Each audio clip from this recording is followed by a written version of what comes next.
Buenos días. Encantada de teneros hoy a todos y todas las que nos estáis escuchando. Vamos a comenzar esta sesión de enfocados hablando, como bien hemos dicho, de la economía naranja. Hace ya como 4 años que comienzo siempre mis presentaciones hablando del entorno buca.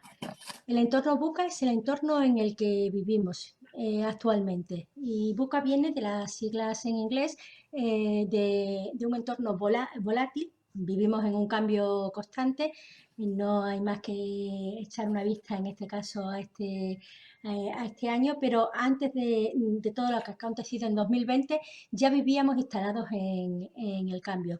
Las cosas de hoy para mañana ya no sirven. Creamos una aplicación y hay que estar actualizándola.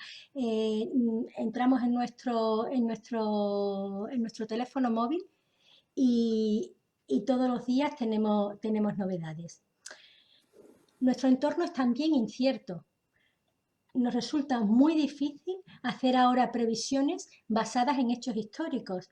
Hace años, cuando acudíamos a las entidades, por ejemplo, a las entidades bancarias a solicitar financiación, presentábamos un histórico de los ejercicios anteriores y esto daba como credibilidad a los números futuros. Hoy día esto no, al menos no es una regla matemática. Es un entorno también complejo. La conexión causa-efecto que existía antes ahora ha desaparecido en muchas ocasiones. Y además es un entorno ambiguo. ¿Por qué? Porque hay cosas en las que realmente no podemos saber si los acontecimientos que ocurren, cosas que llegan, son buenas o son malas. Es decir, si algo es una amenaza o al final podemos transformarlo en una oportunidad de negocio. Bueno, y en medio de todo esto llegó 2020. Y cuando creíamos tener todas las respuestas, nos cambiaron todas las preguntas. Esta es una frase con la que Rebecca Greenspan, en mayo de este año, inicia uno de los foros que hubo sobre economía naranja, en el que participaron varios países de Latinoamérica y el Caribe y España. ¿De qué echamos mano durante esta enorme crisis que ha acontecido este año 2020? Pues si os dais cuenta, de lo que echamos mano fue de la cultura.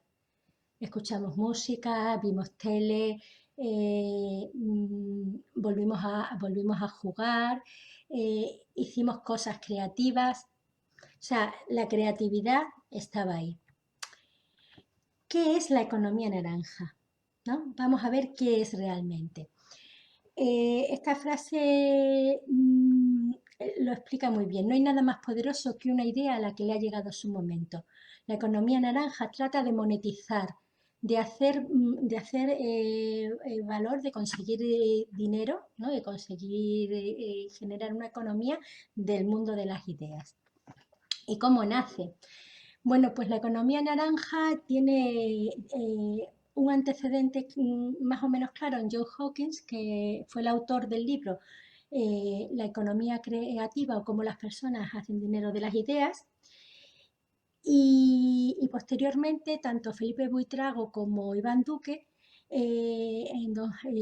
crean un libro que se llama La economía naranja, una oportunidad infinita, en el cual pues describen esto, que la economía naranja es una oportunidad sin duda grande y sin fronteras y sin barreras y que puede estar en cualquier parte del territorio mundial. Esta sería una definición que hay un poco más formal, ¿no? Que es la que hizo John Hawkins, de la economía naranja. Es el conjunto de actividades que de manera encadenada permiten que las ideas se transformen en bienes y servicios culturales cuyo valor está determinado por su contenido de propiedad intelectual. Otra definición: un fenómeno basado en el talento, la cultura, la propiedad intelectual y la conectividad. Mirad cómo la conectividad comienza a formar parte de esta definición. Otra definición de las que se hacen: es una herramienta de desarrollo cultural, social y económico. La conclusión: como bien dice Duque en su libro, esto es o sea, se trata de una definición abierta.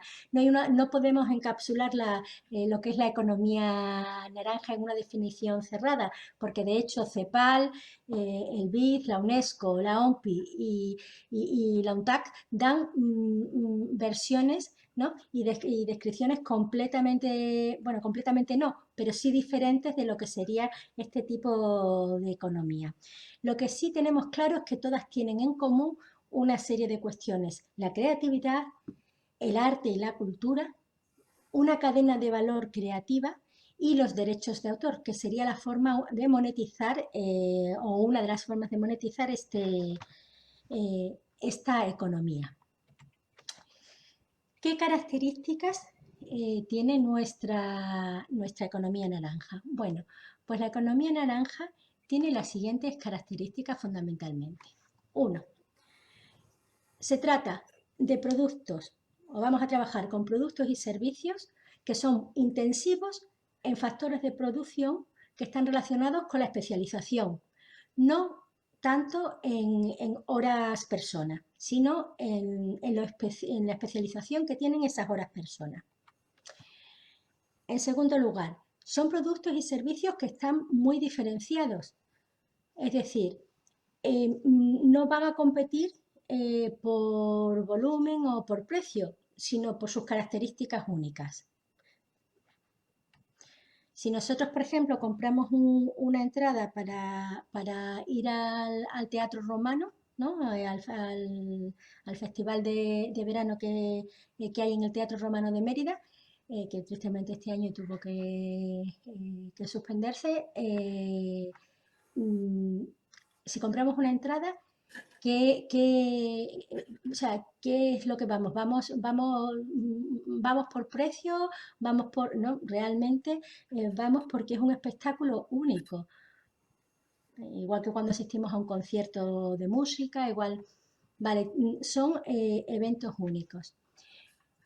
Tercera característica, hay un alto valor agregado. Bien, y el valor agregado puede estar en muchas cosas, por ejemplo, desde el método de producción, las texturas, cómo realizamos algo. El uso de las tecnologías digitales aquí es muy importante. Sin ello no sería posible, sin ellas no sería posible la economía naranja. Es más, nosotros hablamos de economía naranja y a veces se confunde con la economía digital porque tienen muchos puntos de interconexión. Y luego, una de las características también importantes de la economía naranja es que abarca muchísimos sectores de la economía y muchísimas industrias que en principio, o entre las que en principio no estableceríamos una relación. Bueno, ¿y aquí afecta la economía naranja? Pues a un montón de áreas. Aquí hay una pequeña clasificación. Yo siempre creo que las clasificaciones solo sirven a nivel didáctico, pero bueno, son interesantes en ese sentido. Afecta a las artes y patrimonios, arquitectura, artes visuales, artes escénicas, espectáculos, turismo y patrimonio cultural, tanto material como inmaterial. Turismo ecológico, ojo con este punto que en la Comunidad Autónoma de Extremadura es un valor a tener en cuenta. Educación en artes, artesanía, cultura y economía creativa. Afecta también a las industrias culturales convencionales, como las industrias editoriales, la música, las industrias audiovisuales, las agencias de noticias, a la investigación y el desarrollo. Más áreas: creaciones funcionales, nuevos medios y software.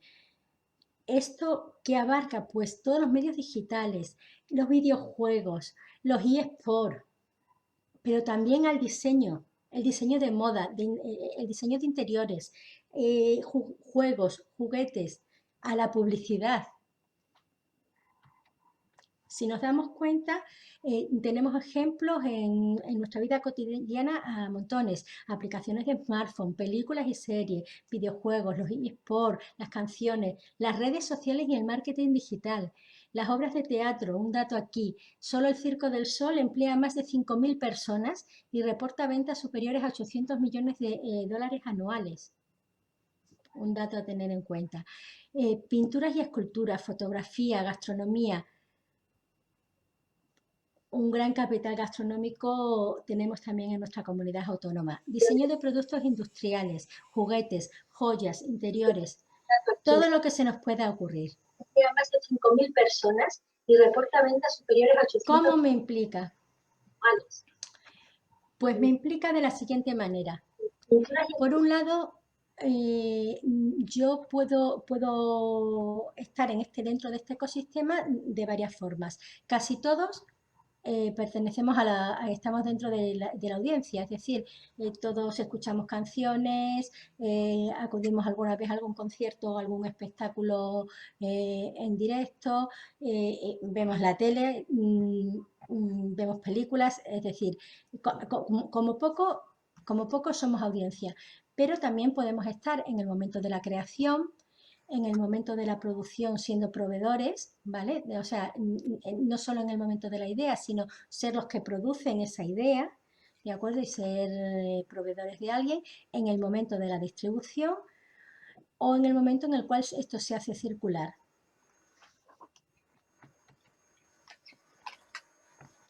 ¿Qué importancia tiene esta economía? Bueno, pues toda.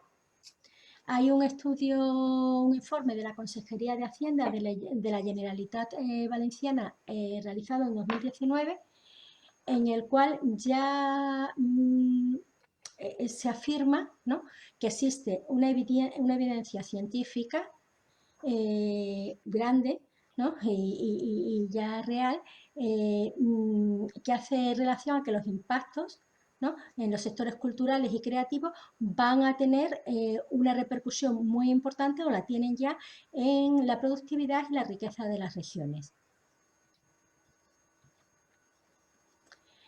Estos datos son de hace algunos años, pero es interesante porque cambiando algunas cosas el impacto es pizca más o menos el mismo. Si la economía naranja fuera un país del mundo, ¿vale?, sería pues la cuarta economía. Si fuera un país del mundo, sería el noveno mayor exportador de bienes y servicios.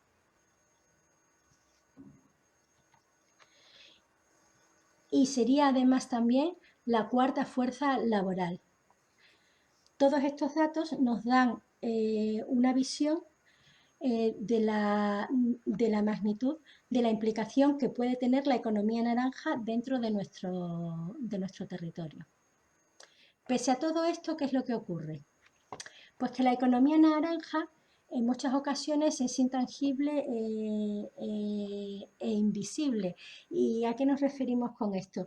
Pues que se prefiere invertir y se prefiere potenciar sectores que tradicionalmente se venían potenciando y financiando, porque nadie se imagina que este sector, ¿no?, nadie se imagina, o no somos conscientes plenamente de que este sector represente, como representó en 2017, el 6,5% del PIB mundial, o que en España, estos son datos de febrero de 2020, emplease a más de 700.000 personas y supusiese el 3% del PIB.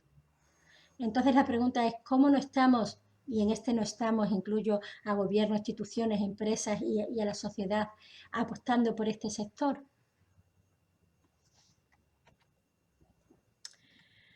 Cuando es un sector además que nos ofrece un concepto disruptivo muy importante. Vamos a ver, las industrias dependen de las máquinas, basan su riqueza en esta y en la pertenencia. Lo importante es poseer. Los negocios naranja ponen el foco en las personas, en el talento de las personas. ¿Qué es lo que ocurre? Que así los activos más valiosos de las empresas se van a casa cada día y vuelven al día siguiente, pero vuelven al día siguiente si deciden ellos regresar. Este concepto Es muy importante. ¿Qué ocurre ahora en una situación como la que nos encontramos, que ha tambaleado mucho de los cimientos de la sociedad actual? Muchas de las personas bueno, primero ha existido o ha propiciado esta situación el auge del teletrabajo. ¿Y qué ventajas ofrece el teletrabajo en regiones como, por ejemplo, la nuestra? Pues entre ellas la posibilidad de estar trabajando para una empresa que está radicada en Madrid o en Barcelona o en Bilbao, pero estar viviendo en Extremadura, por ejemplo. Entonces, las empresas van a tenerse que plantear que si quieren captar y retener talento, van a tener que dar ciertas facilidades para que la gente pueda vivir en un entorno más amigable. Las dificultades y desafíos con los que nos enfrentamos dentro de la economía naranja son varios, ¿no? Por un lado, por ejemplo, en el ámbito, estos son datos, ¿no?, que cogemos. El ámbito audiovisual, he puesto en febrero, pero estos datos no son de febrero, estos datos se han comentado en mayo de 2020, en el foro este que comentaba. Se ha producido en el ámbito audiovisual un crecimiento de las exportaciones de un 300%. Y la tasa de cobertura y el ámbito audiovisual, como hemos visto, es solo un pequeño sector o sea, solo un sector dentro de todas las áreas que comprende la economía naranja.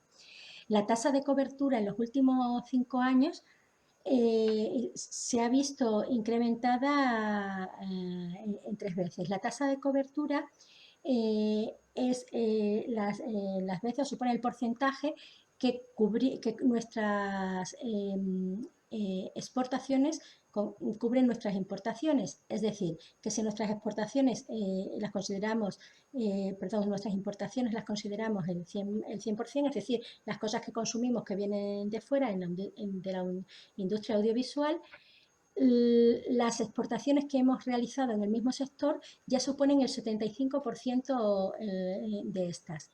Es decir, un incremento, bueno, pues eso de un 300%.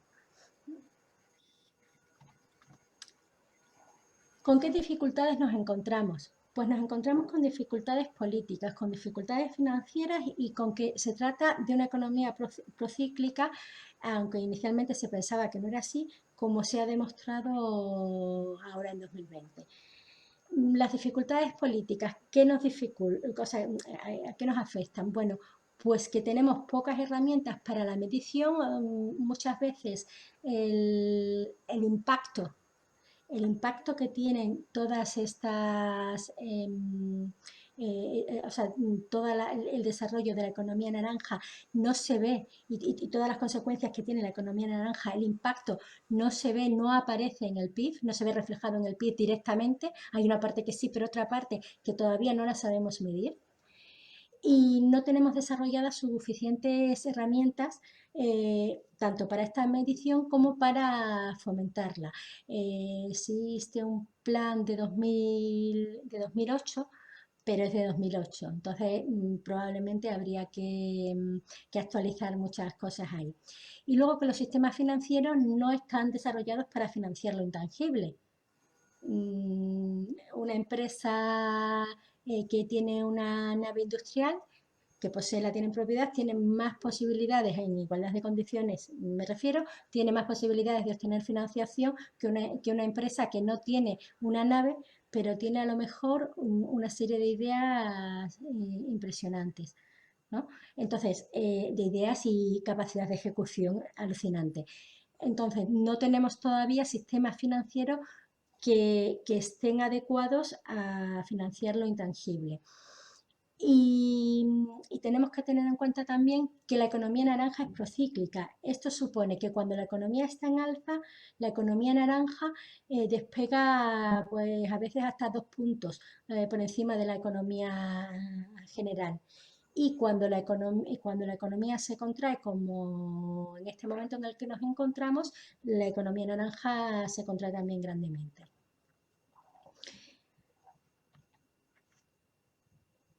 Otro desafío que tenemos, los objetivos de desarrollo, o sea, crear, ¿no? Es una de las cuestiones que se planteó también en este foro en mayo, crear un ODS cultural, ¿no? Un objetivo de desarrollo sostenible cultural. ¿Por qué?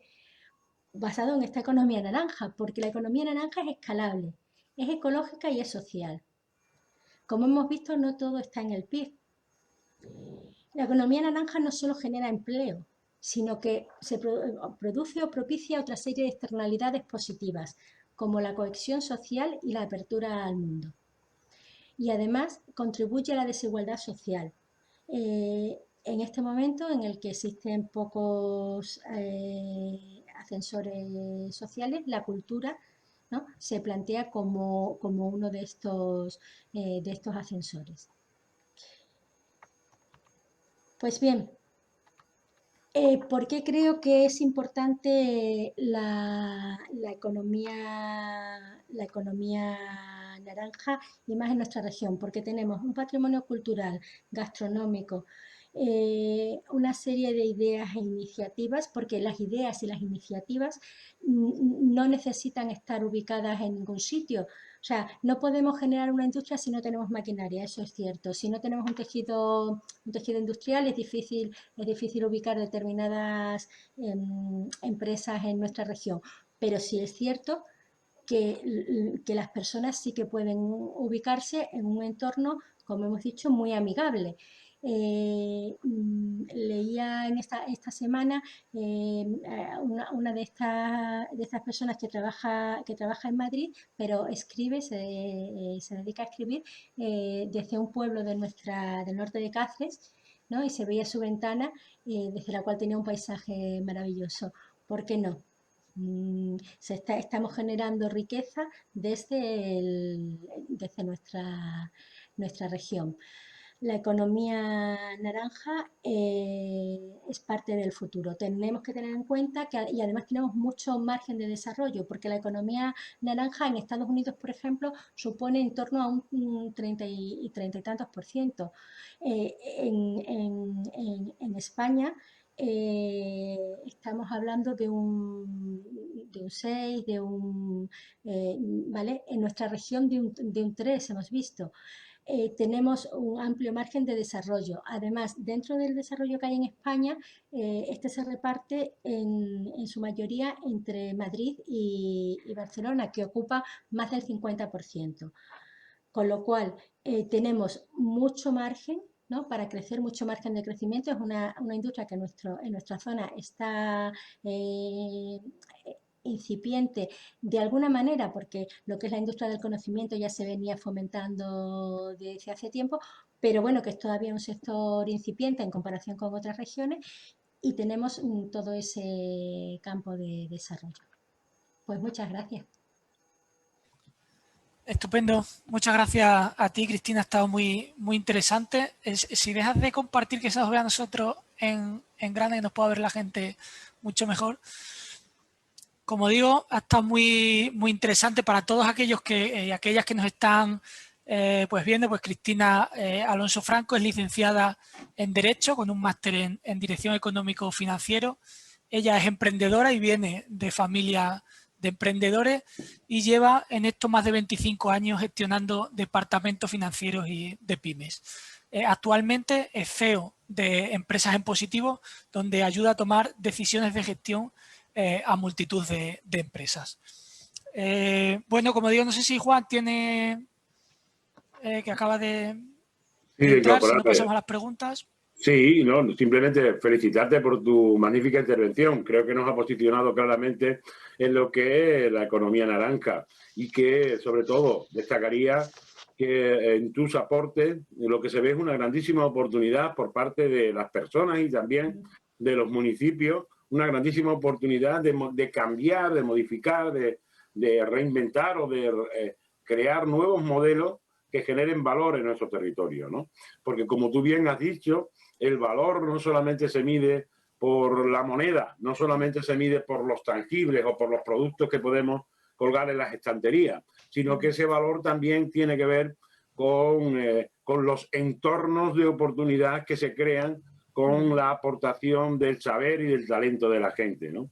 Creo que esto es algo, yo lo destacaría de tu intervención, ¿no? Y sobre todo me llaman mucho la atención los datos que has dado, ¿no?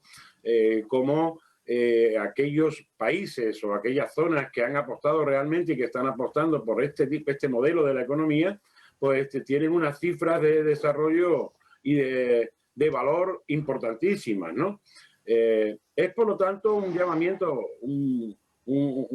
una invitación al mundo rural, al mundo local o al mundo también no rural, urbano, ¿no? Y sobre todo en nuestra Extremadura, que no contamos con grandes ciudades que se dispersan muchísimo las cosas, pues es una oportunidad para que lo pongamos sobre la mesa, ¿no? Y para que tanto los responsables institucionales como nosotros, los mediadores, nos pongamos a trabajar de forma activa en la construcción y en la creación de propuestas concretas que pongan ese valor, ¿no?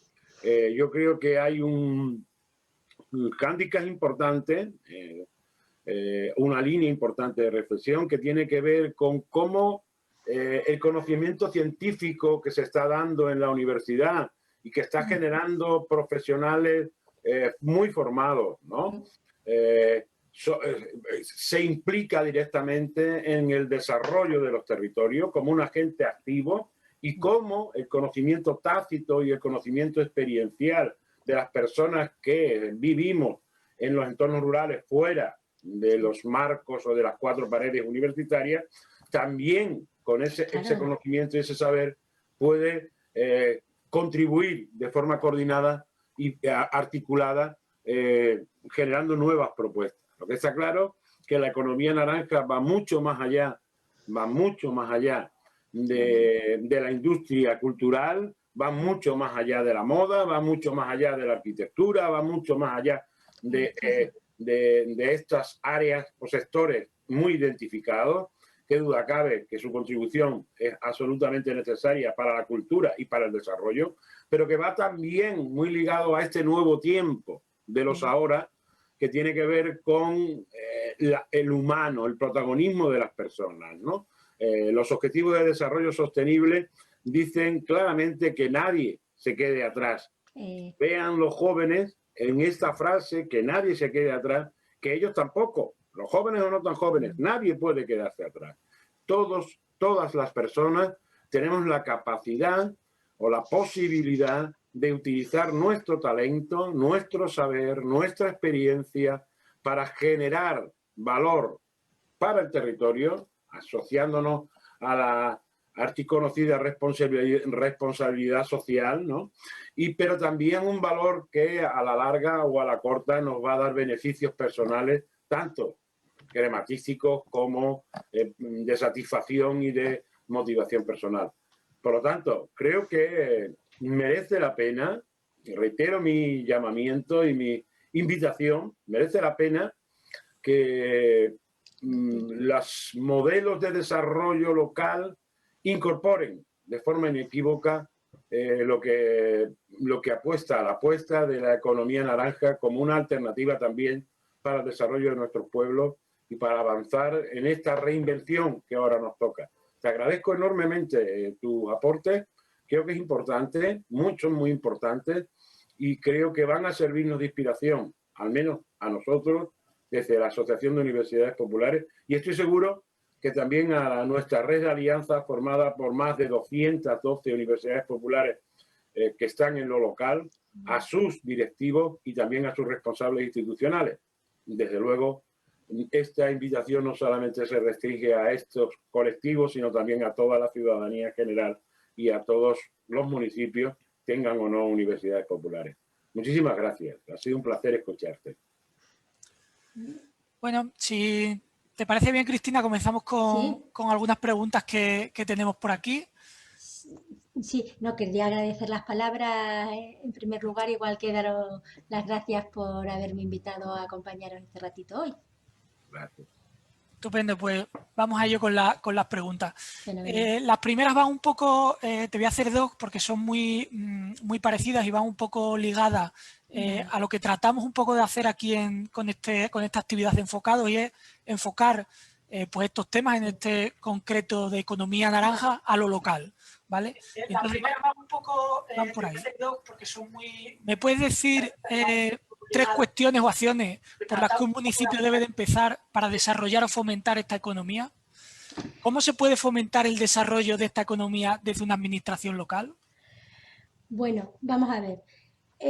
Los motivos los hemos visto: genera empleo, genera riqueza, riqueza no solo económica, que también genera riqueza económica, porque si tú estás generando empleo, estás generando riqueza económica. Pero es que además contribuye a la disminución de las desigualdades sociales, o sea,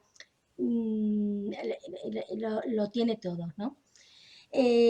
¿Cómo fomentamos este desarrollo en una administración local?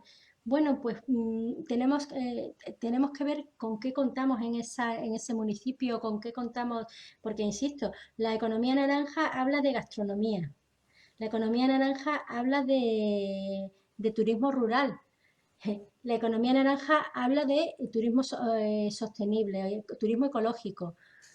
¿Vale? Todo esto lo podemos desarrollar en cualquier parte de nuestro territorio. Entonces, el apoyar a estas iniciativas desde las administraciones locales, pues desde la cesión a lo mejor en algún caso de terrenos durante un tiempo determinado, que sé que ya se está haciendo, porque yo estoy tutorizando algún proyecto en este sentido, donde sé que ya se está haciendo, que el ayuntamiento cede unos terrenos, bueno, hay un alquiler, etcétera, etcétera, y un contrato, ¿vale? Pero facilita ese arranque de emprendimiento y emprendedor. O sea, ¿y qué tenemos? Tenemos muchos emprendedores en Extremadura con muchísimas ideas.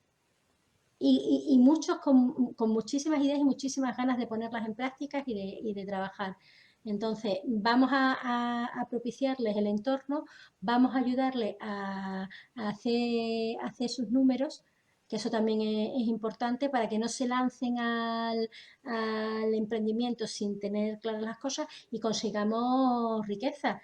Este negocio concretamente que os hablo, que se está realizando en un pueblo de nuestra geografía, recibe anualmente la visita de varias, o sea, de grupos que vienen de Holanda, de Bruselas.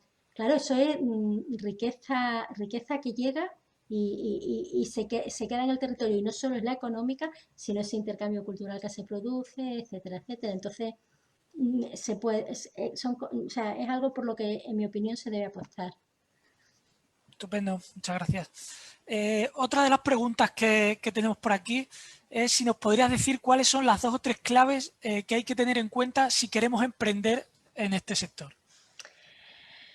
Vale, vamos a ver. Cuestiones. Estamos hablando de que hemos de monetizar. Esto es, o sea, bueno, hay que tener claro varias cuestiones, o sea, varias cosas. Una es, tenemos que monetizar. Si tenemos que monetizar, nuestro negocio tiene que ser sostenible.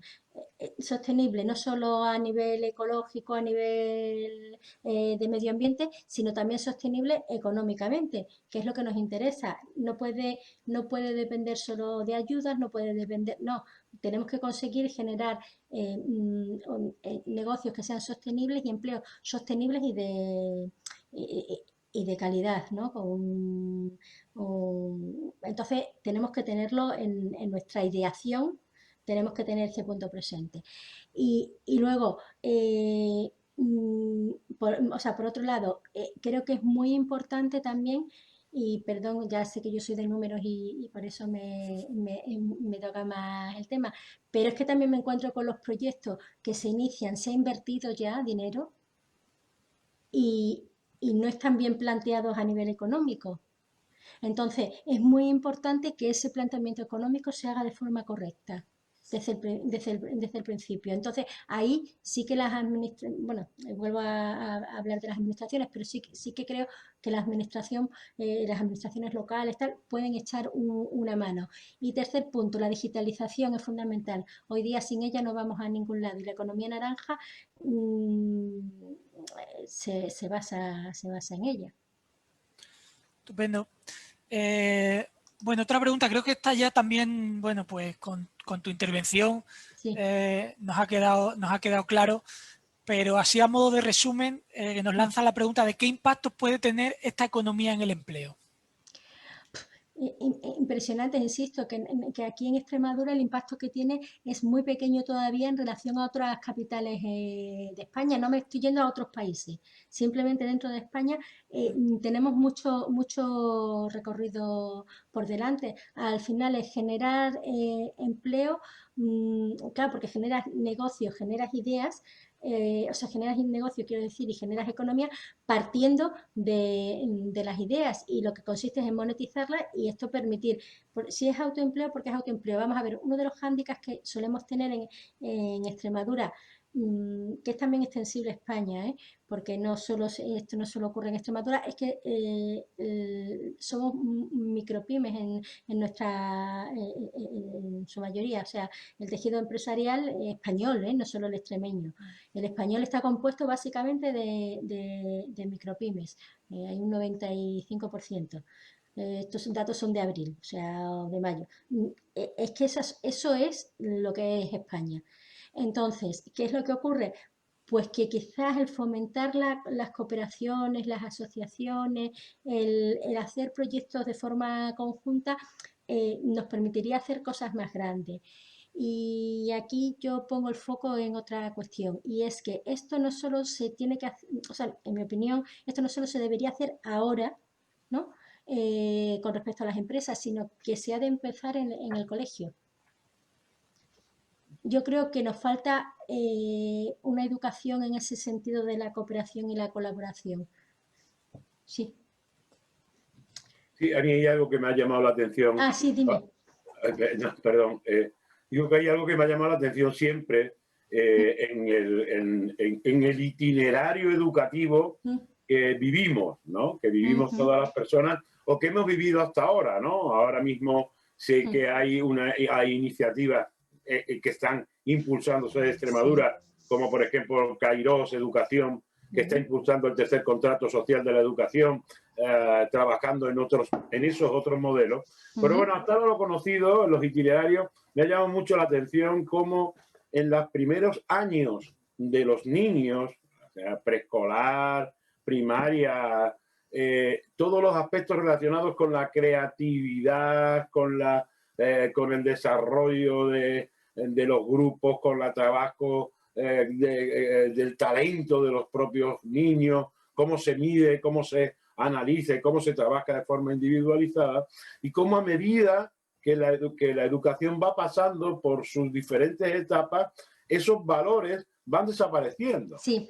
Es muy, muy, muy curioso, ¿no? Es decir, hasta llegar a clases estandarizadas en la universidad, donde ya la creatividad primera, como yo digo, del cartelito de felicidades papá, el día de tu cumpleaños que te hace tu hijo cuando tiene 4 años con su garabato, bueno, eso desaparece por completo, ¿no? Todo ese modelo de creatividad. Efectivamente, hay una necesidad de trabajar esta línea, está claro, se está hablando muchísimo ahora mismo de las soft skills, de las competencias genéricas, las competencias blandas, todo esto, ¿no? Que está dentro de este marco. Pero realmente sería una necesidad imperiosa que en el cambio educativo que necesitamos, no porque quien lo esté haciendo mal o bien, no me estoy refiriendo a esto, sino simplemente porque nos estamos dando cuenta que muchos de los jóvenes que terminan no encuentran sitio en la nueva realidad que nos estamos encontrando, ¿no? Sería importante, necesario el que se desarrollasen este tipo de competencias, ¿verdad? Sí, totalmente. De hecho, yo conozco solo un proyecto, no sé si existen más, ¿eh? Conozco un proyecto en un cole en Badajoz, en el Sopeña, y ahí tienen le llaman ellos colaborativas, ¿no?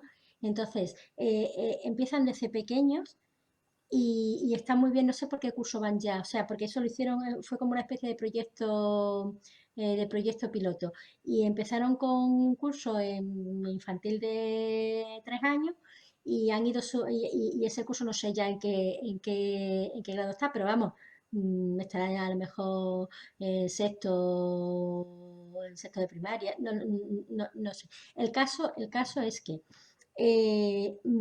trabajan fenomenal en grupo y les han dado un proyecto y es que rápidamente se coordinan y empiezan a trabajar en grupo y eso, o sea, tradicionalmente, por ejemplo, es algo que nos cuesta. Y luego, cuando llegamos al mundo de la empresa, vemos que eso nos cuesta, el trabajar en equipo o con otras empresas, ¿eh? Ojo, no trabajar en equipo dentro de nuestro equipo, sino que trabajar en equipo con otras empresas es algo que nos cuesta. Y es una necesidad que tenemos porque tenemos que intentar ser más grandes, ¿no? Totalmente.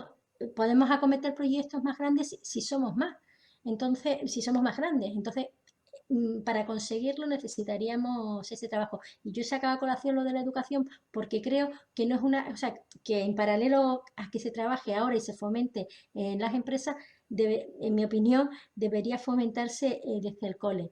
Eso como otras competencias que habría que adquirir también en el cole, como son las financieras, o sea, competencias económicas básicas que creo que también deberían irse adquiriendo en el cole. Pero es cierto que en ese itinerario, si no empezamos a educar a nuestros niños y niñas en este campo, pues va a ser complejo que en un futuro ellos luego colaboren y lo necesitamos. Se me ocurren muchas ideas, ¿no?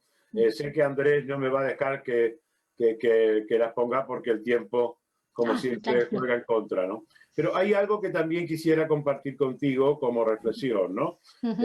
Una es la parte tecnológica, no es nada si no aplicamos el talento de las personas. Por De supuesto. nada nos sirve tener un larguísimo desarrollo, un grandísimo desarrollo tecnológico en esta, la llamada transición digital, si las personas que utilizamos esas herramientas no vamos un poquito más allá, ¿no? Bueno, de aplicar nuestro talento, nuestro saber y sobre todo aprender a gestionar el conocimiento. Pero sobre todo hay algo que también quería compartir contigo por conocer tu opinión, ¿no? Sobre todo en su aplicación en los entornos locales. Ujú. Creo que está claro que las iniciativas que se desarrollan en cuanto a la economía naranja Ujú. necesitan de un ecosistema favorable para que se pueda desarrollar. Claro, Quiero para decir, que- si tú y yo vivimos en Silicon Valley, seguramente por narices seremos desarrollaremos la economía naranja, desarrollaremos nuestro talento. Es por lo tanto tiempo también, no sé si estás de acuerdo conmigo, de el objetivo 17, el objetivo de las alianzas, pero no solamente el objetivo de las alianzas por crear redes o crear, sino cómo para crear espacios que faciliten y que favorezcan el apoyo y el nacimiento de este tipo de iniciativas. ¿Estás de acuerdo conmigo? Estoy de acuerdo contigo. También pienso que, bueno, en este sentido creo que los parques científicos tecnológicos que existen, o sea, que hay sitios así, claro, que es un poco la idea o parte de la idea que subyace, ¿no? El que se concentre talento en un espacio, porque el talento, de hecho, se habla de los núcleos de talento, ¿no? Los núcleos de conocimiento, los núcleos de talento. Estos núcleos son los que permiten generar o expandir este talento, multiplicarlo y bueno, al final esto es como una fórmula química, ¿no? Que echas dos de esto y dos de aquello y no te da cuatro, sino que aquello se multiplica exponencialmente. Entonces, ese estoy totalmente de acuerdo, es uno de los medios. También pienso que dado la amplitud de nuestra comunidad autónoma, de la provincia de Badajoz, por ejemplo, no olvidemos que es la más grande de España en kilómetros y tal, y la población que tenemos, que es o sea, proporcionalmente es mucho menor, creo que es importante que creemos núcleos. O sea, no tanto que exista o sea, que creemos zonas en las que este talento se concentre o posibilitemos, si es que hoy día, vamos a ver, hoy día con este medio que estamos utilizando ahora, al que ya nos hemos acostumbrado todos, que esto que parecía imposible, o sea, si hace un año decimos que íbamos a tener esta conferencia online, no, hubierais querido que, por ejemplo, que yo hubiera ido presencialmente a algún sitio. ¿Es así? Si hace un año lo hablamos, eso es así. Entonces, las cosas que dentro de todo, por Dios, todo el horror que es, que no le quito un ápice, pero de las cosas con las que nos podemos quedar de lo que ha ocurrido es que nos ha forzado a digitalizarnos de una manera acelerada. Y creo que esto es bueno porque al final nos une. Es que ya no hay distancia, es que da igual que yo dónde estoy. Es que da lo mismo. Es que podría estar en Australia y sería igual. Totalmente. Entonces, estos núcleos se tienen que crear como espacios que ya no necesitamos tanto que sean físicos, sino virtuales, puntos de encuentro en los cuales se pueda, bueno, pues pueda proliferar este conocimiento. Sí, sí. Muchas gracias. Estupendo. Bueno, queda ya una pregunta, pero que más o menos ha lanzado Juan el tema y medio ha quedado respondida. Pero bueno, era ¿qué significa para estas industrias la revolución digital y cómo pueden aprovechar su impulso? Y un poco en esa idea de personas versus máquinas que hemos comentado. Bueno, pues está claro lo que decíamos, que las máquinas van a poder sustituir a las personas en todo lo que son tareas automáticas y antes o después lo hará, pero en todo lo que aporta valor, creatividad y así, no. Entonces, las personas nos tenemos que centrar en esa parte de la creatividad y del valor. Y para ello la digitalización es fundamental, porque la digitalización es lo que nos permite poder contar con talento estando en el punto que estemos. Da igual que estemos en un pueblo de Extremadura, de los más pequeñitos que haya. Es que me es igual. Desde cualquier sitio, teniendo una conexión a Internet, podemos tener, y claro, ¿qué es lo importante aquí? La conexión a Internet, al final la revolución digital, ¿no? Y la implantación de sistemas como este que estamos utilizando ahora mismo para tener esta videoconferencia. Entonces, básico. Denme una conexión a Internet y moveré el mundo. Sí, ahora mismo sí. Ahora mismo es así, es que ya no hay distancia. Es que los encuentros virtuales que se están organizando, ahora mismo empieza, no sé si es mañana o pasada, la feria de la universidad esta de un impulso, ¿no? Sí. Y es una feria virtual totalmente. Tú entras, te creas tu avatar, o sea, son cuestiones alucinantes. Esto no podíamos pensarlo. Yo sé que soy muy boomer algunas veces con estas observaciones, pero me sigo asombrando, me sigue llamando la atención y me sigue pareciendo fascinante estas posibilidades que nos da la tecnología. Totalmente de acuerdo, totalmente de acuerdo. Incluso me atrevería a decir que no tecnologías de alta gama, tampoco es necesario. No. Es decir, ahora mismo algunas de las experiencias que en AUPES estamos haciendo en América Latina, estamos desarrollando procesos formativos a través de teléfonos móviles, de pequeños posts que de bajo peso, fácilmente accesibles y muy manejables, ¿no? Está claro que esto es una oportunidad enorme. Pues muy bien, Andrés. No sé si Cristina, creo que te agradecemos mucho en nombre de AUPES y en nombre del área también, de los que trabajamos por esto. Estamos en las claves, vamos a seguir. Decirle a la gente que nos haya escuchado y que quiera emprender que esto no es fácil. No lo es. Nadie piense que esto es, tengo una idea y la pongo. No es fácil, pero sí necesario. Sí, absolutamente necesario. Y como decía aquel, está totalmente de moda. Ahora está de moda ser creativo. Ahora está de moda ser humanista y ahora está de moda tener buenas ideas. Tengamos buenas ideas y seamos capaces de hacerlo juntos y encontrar esos espacios, sean tecnológicos o presenciales, para construir ese nuevo modelo que necesitamos, mucho más justo, mucho más asequible y que sobre todo acabe con las injusticias de este mundo. Muchísimas gracias, Cristina, por tu participación y nos vemos en el camino. De acuerdo. Gracias a vosotros. Gracias, Cristina. Muchas Saludos. gracias a vosotros. Hasta luego.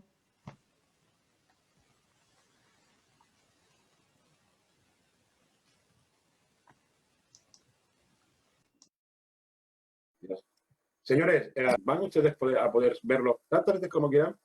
Además, también nos ofrecemos para que cualquier duda, cualquier aportación, cualquier idea que ustedes tengan, pues puedan mandárnoslo a upescooperación@upes.org y quedamos emplazados pues al próximo Enfocados, que les mantenemos informados a través de las redes sociales. Muchísimas gracias.